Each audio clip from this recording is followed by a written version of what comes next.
I just wanted to make a movie about removing or installing cables from the battery because there is a correct order.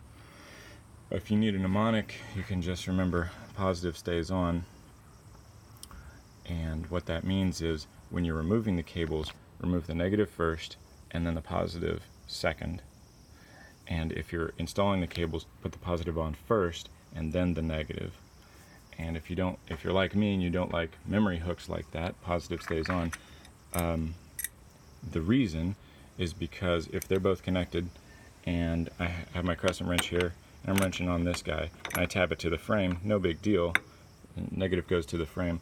But if I am wrenching on this positive terminal and I accidentally tap this to something metal, I'm going to arc weld this crescent wrench to the frame of the car. But if the negative is off and I'm wrenching on this and tap it to the frame, no big deal. So that's why anytime you're working on the positive terminal, the negative terminal needs to be disconnected. And that's why whenever anybody's working on electrical system, they always say remove the ground strap. They don't say remove the positive because it's safer to remove the negative.